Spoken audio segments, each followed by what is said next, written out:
asalaamaaleykum mbokki xarit yi seetaan ñu leen jaajëfal di leen dalal jàmm ci seen biir Télé Mauritanie si jotaay yi ñuy seq ak yéen ay bés bu jot tey nag ma am mbégte ak kontaante di dalal Awa Siré Ba Awa Siré Ba macha allah tabarkalla ci mim réew mun naa ni kenn dootu ko laajte ku déggul turam tamit boo gisee kanam gi nga xàmmee ko mu nekk jigéen gu am Pastef am taxawaay macha allah fi si réew mi rawatina ak ci wetu ndaw ñi ak ci wetu jigéen ñi moom nag conseillère régionale la fii ci région bu Nouakchott mi ngi jiite ab kuréel goo xam te ni mi ñu ngi ko duppee ONUCRIM les banlieusards di jàppale ndaw yi nga xamante ne ni ñoom ñoo dëkk ci banlieue bi di leen teg ci yoon bu baax bi mi ngi tamit nekk ki ñu toftal ci ku jiite beneen kuréel boobu mi ngi ñu ko duppee Africa UFIM kuréel googu nag di yëngatu ci lépp loo xamante ne ni moom moo di wàllum doxandéem yi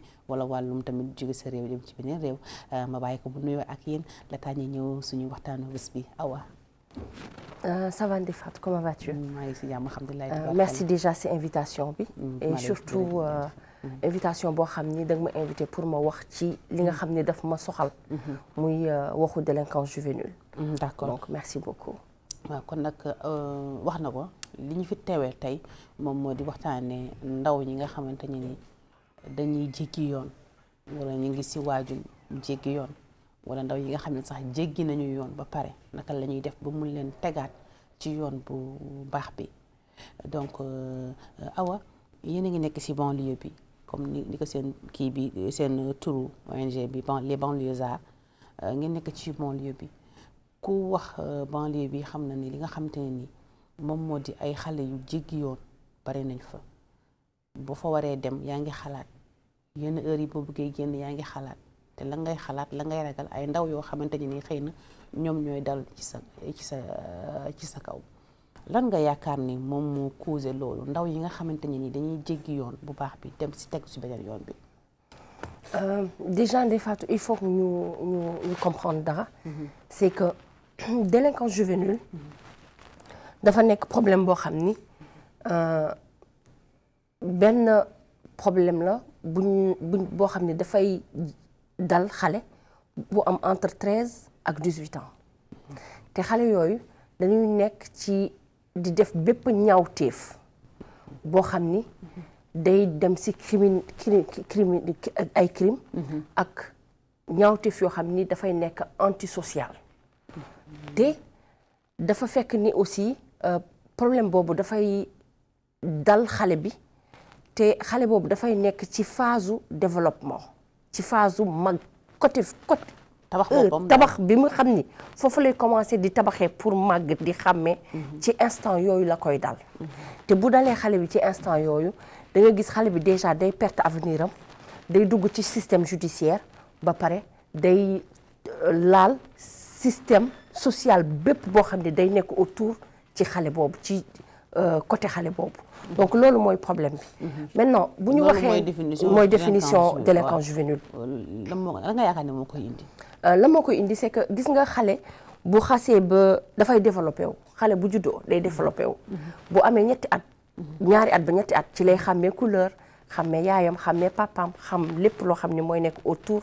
ci moom ci environnement am donc bu demee ba am 18 ans entre 13 ak 18 ans ci la xale bi di forger personnalité am ci lay nekk comment nga gis jigéen commencé gis mbaax góor commencé am barbe foofu lay commencé di forger personnalité am donc âge boobu mooy âge bi nga xam ne moo gën a critique ci xale donc âge boobu bu yeggee rek dafa am benn comportement boo xam ni parents yi dañ koy am mbedd bi am ko même enseignant bi am ko te loolu il faut nit mën a jàng xale dañ koy jàng même enseignant bi nga xam ne dafa war a jàngal xale bi il faut mu xam xale bi mooy kan parce que di nga gis xale boo xam ne day ñëw mu tëju ci biir classe bu tëjoo ci biir classe ñu war a seet lan moo tax xale boobu du participer lan moo nekk autour de xale boobu mën na nekk parent divorcé mën na nekk xale boo xam ne lekkul mën na nekk xale boo xam ne du naan mën na nekk xale boo xam ni environnement boo xam ne dafay bëri ay nit da koy gêner mooy timidité donc loolu dañ koy travailler mais su fekkee enseignant bi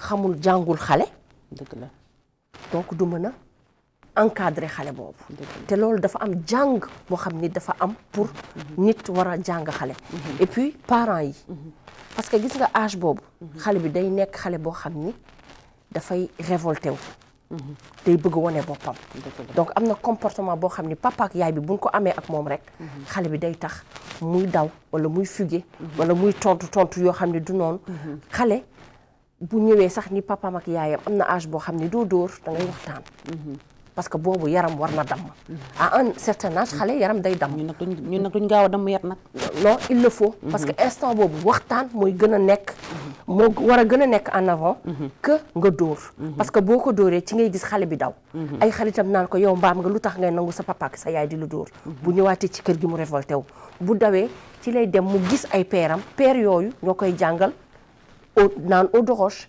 jàngal ko tux yamba jàngal ko naan nova wala ñu jàngal ko sniffécol essence du lion donc instant boobu moo tax xale bi âge boobu il faut que parents yi gën a dëgër mbedd bi aussi ñu bàyyi tey éducation sa génération sama génération suñu papa yeeg suñu yaay yi nijaay yi nekkoon ci koñ yi tante yi doon éduquer alors que tey ñun suñu génération dañu xam waxu appartement yaay papa doom bopp sa bopp et en plus ku dóor sa doom nga jël kooku yóbbu police sa kanamu doom bu yàggee sa doom enseignant bi sax bu dóoree xale bi dem police donc xale bi dafa naan am naa droit def lu ma neex donc il faut ma def lu ma neex parce que su ma defee lu ma neex sama papa ak sama yaay dañuy jël kooku yóbbu ko police donc là c'est encourager l'enfant à ne pas être bien c'est encourager l'enfant à faire du n'importe quoi macha allah tabarakallah ñëw nañu si ñi nga xamante ne ni mën nañ ni ay début de réflexion la xale bi mais ma bëgg ñu ñëwaat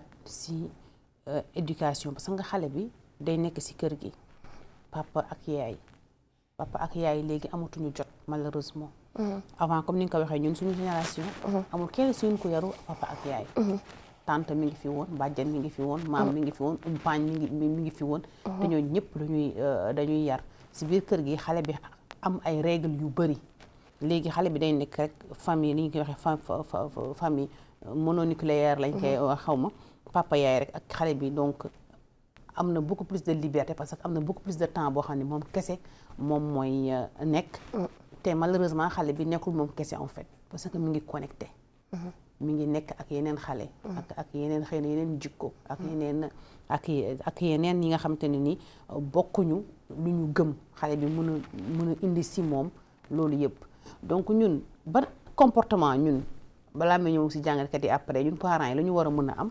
vis-à-vis ak situation bu bees bii nii nga xamante ni ñun loolu la ñuy dund parce que yow da ngay liggéey man damay liggéey bu ñu liggéeyee xale yi dañuy jàngi mais dañuy wàcc dañuy ñëw kër ga dañuy nekk ñoom kese wifi yëpp ñu ngi léegi si kër yi donc ban comportement bu war a bees la ñu war a mën a am ñun pour dimbali suñu doom yi dans ce cas déjà c'est que xale bi il faut que mu xam xale dafa war a xam lu am droit def ak lu mu amul droit def te loolu parent bi moo koy jàngal xale bi si yow sa droit yow xale bi fii la yam man sama droit lii la parce que xale dafay am droit am devoir donc yow sa doom tey bu ma gisee xale bu am 3-4 ans 5 ans yore téléphone toute journée bi yëpp alors que instant boobu xale bi dafa war a ubbi xelam nekk ci éveil parce que bu âge boobu mooy âge éveil c'est des jeux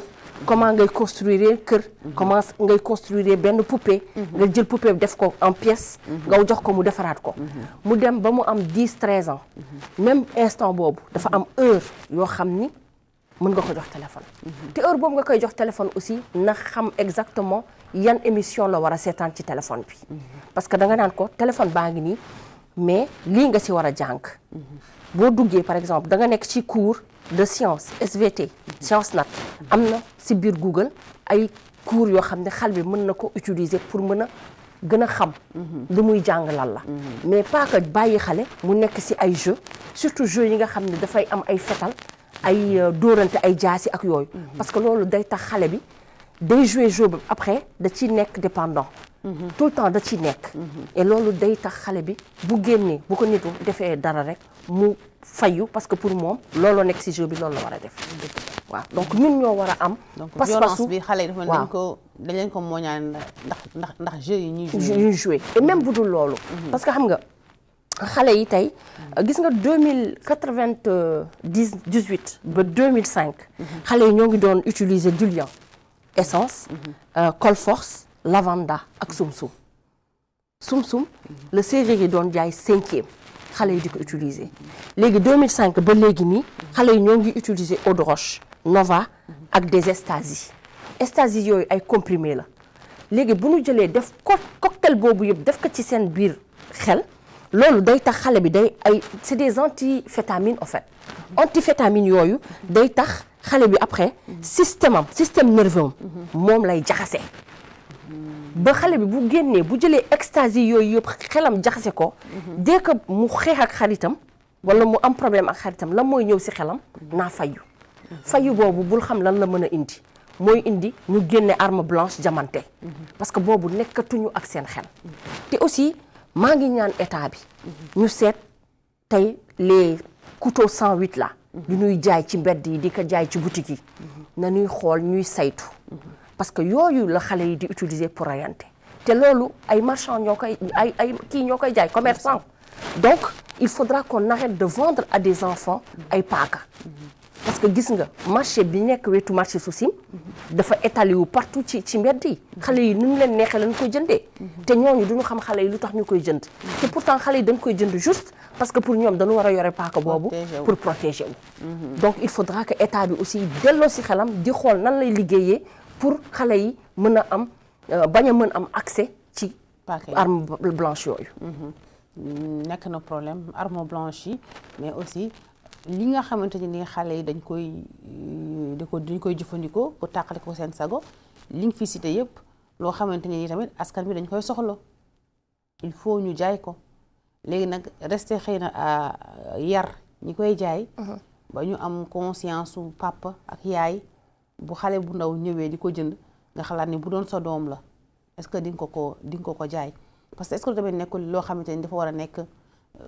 population bi ñoo war a mën a yeewu parce que xam nga commerçant bu war a mën a jaay li muy jaay kenn interdiru ko mu jaay ko lu mu war a jaay légalement la parce que paaka yooyu bu dee arme blanche tamit moom la ñu utiliser pour togg suñu biir kii moom la ñu utiliser pour rendi suñu xar yi mais est-ce que nekkul ni ñoom commerçant yi ñoo war a mën a am conscience ba xale bu majeurul su ñëwee di jënd lii ñu ko jaayee ñu la kii jaay essence su xale ñëwee indi butéelam ni ko jaay ma mu la jaayu ma. non en fait xale ki jaay eau de roche bu gisee jeune homme mu xalaat ni kii. non essence parfumé wu.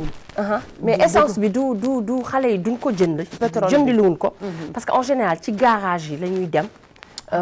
bu garage yi si wàccee ñu ubbi kii moteur yi soos tuuti xam nga def parce que xam nga ñun comme on est en contact direct ak xale yooyu dañuy dëkk ak ñoom. suñu ay doom lañu suñu ay xarit lañu. suñu ay jarbaat lañu. chaque jour. ñu si perdre chaque jour am ay xale yoo xam ne dañuy dee parce que gis nga Ndeye Fatou frustration moo gën a tax sax xale yi parce que xale dafa am énergie boo xam ne daf koy dégager donc su fekkee xale bi amul fu mu foowee il joue pas au football il ne fait pas de l'art il fait pas de la musique il ne s'amuse pas il s'enferme sur lui-même bu tëjuwoo ci boppam rek day indi frustration boobu mooy indi xale bi di def lu mu warul def te tey ñun Mauritanie on est en 2025 il faudra que ñu créer ay espace yoo xam ne xale yi daan fa mën a foo ree waxtaan qu'on les laisse faire leur concert ñu bàyyi leen ñu musique ñu bàyyi leen ñu football ñu bàyyi leen ñu handball ñu bàyyi leen ñu basket mais on ne peut pas avoir une jeunesse boo xam ni et dis-toi que lan mooy problème bi c'est que tey 20% de ces adolescents là sont dans la délinquance juvénile. Mais pourquoi? Parce qu'il y a une frustration de la jeunesse. Parce qu'il n'y a pas de liberté d'expression. Que ce soit corporelle, que ce soit ci wax ci lépp te xale dafa am énergie boobu il faut que mu génne ko il faut que mu dégager ko. leneen mi ngi am c'est que tey xale yi frustré nañ leen frustration boo xam ni ba tellement que nit ñi dañ teg ci ñoom benn stigmate boo xam ni pour ñoom xale yëpp ay délinquants loolu ba waratuñu tey ñëw Tavrax Zeyna. tey ku dëkk 6e 5e Arafat PK Daara Naïm Daara Beela boo ñu waxee da ngay ñëw à Tavrax Zeyna on te dit non tu ne peux pas parce que c'est des délinquants ils n'ont pas le droit de faire des concerts au stade capitale ils n'ont pas de faire leur soirée ici alors que c'est pas normal ñun ñëpp on est tous de Nouakchott. mais kan moo wax ni par exemple des jeunes ñu nekk par exemple dëkk 6e Daara Beela par exemple mënuñu louer supposons par exemple lu may gis la case par exemple pour def fa seen soirée c'est interdit. dama lay jox exemple bu ndaw. Il y a 1 an il y a 2 ans. Mia Guissé ñëwoon na fi. ñu arrêté soirée bi yaa ngi fàttaliku loolu. waaw moom ak comment il s'appelle encore beneen chanteur bi. Il a fallu que ñu taper à toutes les portes pour que ñu bàyyi leen ñu def seen dîner de gala. parce que dañ ñu woon ni dîner de gala bi du am ambassadeur. ñu ne ñu wut leen place beneen bu ngeen bëgg xale yi def seen dîner de gala mais ambassadeur mun fekk xale yi def nañ seen fay nañ seen lépp ak lépp et c'est pas normal. parce que nañ ko waxante te dee. non mais loolu noonu soo ko waxee ni day nekk lu garaaw bu dee nii la demee. mais demeewul noonu la demee parce que non mais demeewul noonu xaaral. bokk naa ci ñi doon téléphoné. non demeewul noonu di wut autorisation. d'accord demeewul noonu parce que dafa fekk ni dafa am ay antécédents avant loolu dafa amoon événement bu amoon stade olympique bu mu jeexee am ay affrontement ba ñu naan am na ku dee kii moo ko rey kee moo ko rey jeunes yi di accuser force de l'ordre di accuser jeunes yi. bañuma loolu yëpp. waaw merci xam nga léegi bu ñu amee loolu comme tey suba encore ñu war a defaat beneen événement ci même endroit alors que fii ñu ngi fi am problème boo xam ne nii. amagul solution non ça n'avait rien à voir. ankay déglu ma rek. parce que xam nga loolu noonu.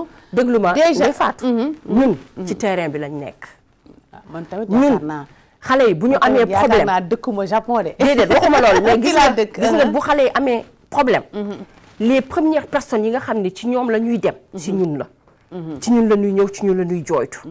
même da ngay gis xale bu génn prison directement sama kër lay ñëw. parce que bëgg na 200 wala 300 ba mu dem watu jox. parce que xam na ni que man dinaa ko déglu. parce que xam na ni que man je suis là pour eux. défendre ma leen de. c'est pas pour les défendre. waxuma loolu pour défendre leen. je ne suis pas d'accord dañoo soxla sax ku leen défendre. je ne suis pas d'accord. même soo reyee nit am nga droit am avocat am nga droit am défense. xoolal dama d'accordul ci agression yi je ne suis pas d'accord. en aucun cas duma d'accord ci loolu. mais nit bu nekk am nga droit.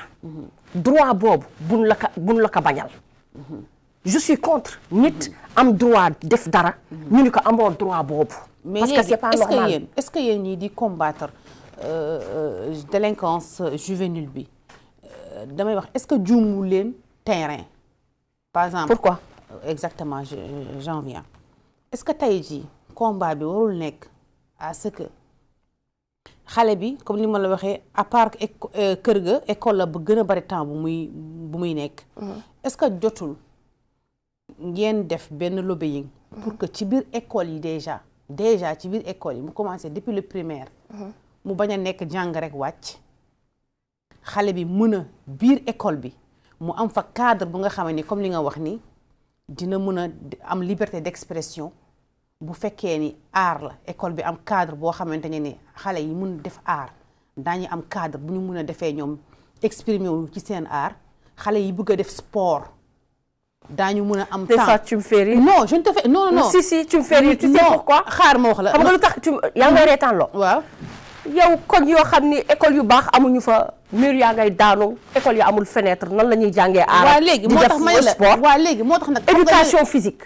bi waroon tax xale bi génne énergie am. mais à l'école est-ce ils sont où les professeurs d'éducation physique aujourd'hui.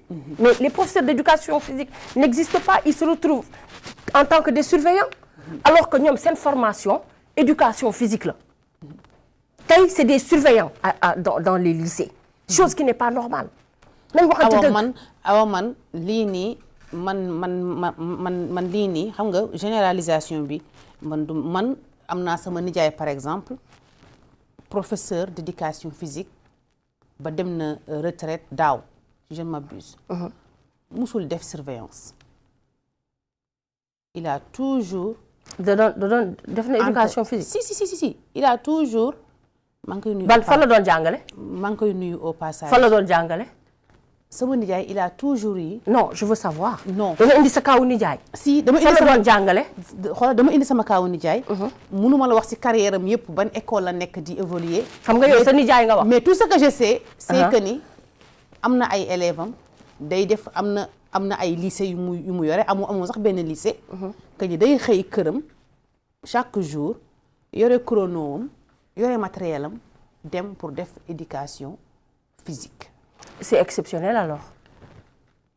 xam nga exception la bu y a les hommes xam nga problème bi fii y a les hommes ñun Mauritaniens je pense bu ñu waxantee dëgg entre ñun des fois day am loo xam ne kenn terewuñu ko état terewuñu ko dara terewuñu ko loi terewuñu ko mais ñu ñoo koy tere suñu bopp ñooy bëgg par exemple médiocrité ñooy bëgg a tayal professeur éducation physique bi su ñëwee moom si boppam mooy def de sorte que du dem jox rendez-vous élèves yi si stade bi nekk si wilaya bu mu nekk bi pour bañ a dem non pour bañ a dem des fois c'est avec la complicité des directeurs d'école. Ah, heureusement que tu en parles. Non. Ça, c'est pas moi qui le dis. Mais ñun, c'est pour te dire. Donc, tu me rejoins? Non. Man, waxuma nekkuma en déphasage ak yow, mais dama ni, est-ce que yaakaaroon les combats bi, waru leen ko mëne yéen. Déggoon école yi, alhamdulilah, conseil régional nga. Non, dama la poser question. École bu amul fenêtre, amul buntu. mur yaa ngi daanu école yoo xam ne ñoo ngi nekk ci biir ay marché mais est-ce que école yëpp ñoo amul fenêtre amul buntu ñu ngi daanu est-ce que école yëpp la man de à Elmina est-ce que école yëpp la man de à Elmina école yi fa ne sama aqulaay tàllal laay wax à peine nga gis sax enseignant waxuma la école ba mais enseignant buy xëy sax donc école yu bees yéen amul leen si école yu ñuy rénover yéen amul leen yan école yan école non damay laajte xam nga tabax wuy ma école bi nga xam ni mooy école d'excellence yi ngeen wax ni mooy excellence yooyu noonu dafa am ñu am droit jàng foofu ak ñu amul droit jàng foofu ñun à Elmina les enfants d'Elmina nés à Elmina natifs d'Elmina ces enfants-là ne sont pas dans ces écoles-là c'est des gens qui viennent avec des 4x4 venant d'Arafat et de quelque part d'autre ñooy ñëw récupérer seen ay doom suñu ay kanam ñu si teg suñu bët nos enfants n'ont pas droit à ces écoles-là te ndey faat nañu waxante dëgg gis nga àddina nit dafa am loo xam ni yaa ko moom am loo xam ni keneen moo ko moom ne serait-ce pour ñi nga xam ni tey ñoo voté état bi ah ñu am compassion ñu am tout respect ñu am considération pour ces gens-là ndey faatu nous à Elmina nous ne voyons les V8 que les jours des votes V8 une centaine 200 ñooy dugg jour vote biir Elmina aller retour parce que jour boobu la ñu soxla quand ils ont fini avec les élections ils en ont rien à cirer de ce que nous vivons et c'est pas normal tey on a parlé d'un conteneur qu'ils ont attrapé avec des stupéfiants ñaar dañu jàpp conteneur boo xam ne dafa am drogue 15 milliards am ñu def ay vidéo di jooy oui les enfants ku nekk di def TikTok ku nekk di def vidéo ñun ça fait 20 ans 30 ans que ñoo koy dund ñu dans la banlieue ça fait 30 40 ans que des parents ñuy togg fekk amuñu lu ñu lekk da ngay gis yaay bu togg añ bàyyi njabootam bu ndaw ci biir kër gi jël añ boobu yóbbu ko prison parce que doomam mi ngi foofu ndax lan ndax drogue ça fait 30 40 ans que ay yaay di jooy ñii seen ay doom dañ leen rey comprendre nga et pourtant kenn musul jooy tey daanu jooy parce que ñun ñëpp la laal mais ba mu laalee une tranche de la population kenn jooyul woon mais xam nga amul luy laal doo benn affaire amul luy laal une frange de la population gis nga drogue bi su duggee ci dëkk bi wala délinquance juvénile bi bu duggee ci dëkk bi amul ku muy épargner xëy na autant nga xam ni réseaux sociaux melul comme nii nit ñi mën nañu jël benn affaire teg ka benn côté daal ni lii rek la ku xamul wala ku gëstuwul gëm loolu mais loolu bi nga xamante ne nii léegi ku ne am na téléphone ku nekk mën na filmer te ku nekk nag ci dëkk bi dëgg-dëgg dina xam ne drogue bi fi nit ñi yaakaaree ne fa la gën a bari gënul bari foofu fi nit ñi yaakaaree ni fa la gën a defee ay jëya defewu ko foofu parce que tamit am na loo xamante ne nii mënoo ko dindi xaalis xam nga xaalis dafa nekk lu am solo am na tey ay drogue yoo xamante ne nii ku ndóolu mënu ko jënd xam nga yow bi nga fi toogee ba tey drogue yu dur yu cher yi tuddaguloo ko ci sa gémmiñ de yow bi nga fi toogee ba tey loo xamante ne nii dañ koy dem force mbedd la. non non non wala loo xamante de 2005 à nos jours. xaaral ma ñëw maa ngi lay déglu sànq ba tey li ma limal mooy yi nga xamante ne nii nee nga xale yi dañuy dem bu garage si wàccee ñu dem jël ko wala eau de roche bi nga xamante ne nii lu muy jarli jëndul kilo ceeb Nova ku nekk xam na lu muy jar jëndul libre yàpp prix Nova donc xale yi nga xamante ne nii ñoo nekk si banlieue bi yow di nga jàpp ne yow lii la ñuy drogué te chaque jour fii ñu wan ñu police dafa ay saisie ay drogue yu nga xamante ne nii xale yooyu mënuñu leen jënd. tu crois. si li nga yaakaar. bien sûr. mais soo mënee jënd mooy dem na jam na nit paaka nangu na alalam. déglu ma wala dem na. waaw raison de plus lan moo tax muy jam nit paaka di nangu alalam. la lu tax ñuy jël téléphone iPhone yi. lu tax ñuy agressé nit ñi. c'est pour pouvoir se procurer cette drogue dure. mais Fatou xam nga lan laa bëgg xoolal quel que soit Alpha yaa ngi wax nga naan waaw ñëpp ni na mais y a combien de morts par semaine y a combien de morts par mois yooyu dégg au niveau de beneen zone bi parce que à Nouakchott on a l'impression d'avoir deux capitales celui des riches et celui des pauvres et il y a que les pauvres qui s'entretuent il y a que dans cette zone là où on arrête des gens on les menotte on les montre à la télé mun ko waxte dee fii Ndeye Fatou munoo ma fi wax lu war a tax man Awa Siré Ba ma dindi man conviction bi nga xam ni am naa ko ci li nga xam ni moom laay dund chaque jour je ne parle pas pour faire plaisir waxuma parce que dama bëgg a defal nit lu ko neex waxuma parce que dama bëgg ñu dégg ma Ndeye Fatou ça fait 18 ans que may xeex délinquance juvénile ça fait 18 ans may def porte à porte di dem si ay famille parce que y a les parents ont démissionné ma leen di wax seen ay doom da ngeen leen war a yar da ngeen leen war a teg si yoon dañu war a jàngi xale bu amee âge jàngi dafa war a jàng ça fait 18 ans que je fais des concerts sur la délinquance juvénile où tous les rappeurs viennent montent et ils ne chantent que sur la drogue éveil des consciences ça fait 18 ans que ma koy def. léegi et tu sais pourquoi lan ngeen gis ni loolu la apporté loolu ngeen di def sur le terrain yan résultat ngeen gis ni la. am na xale yoo xam ni on arrive à les récupérer mais am na ñoo xam ni on n'arrive pas à les récupérer par exemple un enfant boo xam ni dafa sàcc loo xam ni dafa minime ñu yóbbu ko Zertek Zertek mooy kii prison xale yi. Karsek xaw ma lu mu tudd. benn à Nouakchott pour toute une population benn à Elmina. fi mu ne nii fi may wax ak yow nii il y a 10 filles qui sont là-bas. il y a une zone qui est gardée par la garde. il y a une autre boo xam ne ay nit yoo xam ne civil ñoo leen di yore. ñi nga xam ne civil yi ñoo leen yore ñooñu dañuy def formation dañuy jàng. tu comprends un peu ce que je veux dire. un enfant bu dugg foofu à l'âge de 12 je dirais 16 ans. parce que tu as fait un délit mineur. ñu tëj la pour 5 ans. avant 5 ans yi da ngay nekk majeur. boo nekkee majeur ñu yóbbu la prison. mais non dafa nànk déglu ma rek déglu ma. tu ne peux pas dire délit mineur et dire 5 ans quand même. déggoo li ma la wax. délit mineur 5 ans 5 ans si justice c'est. yow ñaata nit. ñoo nekk Mauritanie. sàccuñu fekkee bokkuñu ñu jël leen déféré leen. combien de personnes dans ces prisons là y en a yoo xam ni ils n'ont rien fait et ils peinent ñoo ngi purger ay peine combien loo xam ni da nga ñëw rek toog di waxtaan naan ataaya ñu ñëw def descente fekk la foofu yóbbaale la alors qu'ils ne savent même pas que tu en fais partie. Il y a combien de jeunes qui sont dans ces prisons là alors qu'ils n'ont rien fait. Awa je suis carrément navrée xam nga navré bi ma navré si lii ngay wax nii mënuma ko nettali xam nga man Awa en fait dama yore ONG buy accompagner les enfants. Les enfants de combien? Awa dama am ONG xam nga c'est pas pour rien bi nga waxee Karsek waxoo ko normal ma rectifier la ni la Karsek n'est-ce pas parce que damay dem foofu damay dem prison des femmes damay dem Dar Naïm xam nga kon man xam naa le système judiciaire bu baax te lu ma fay yóbbu mooy accompagner des jeunes yu am problème ak la loi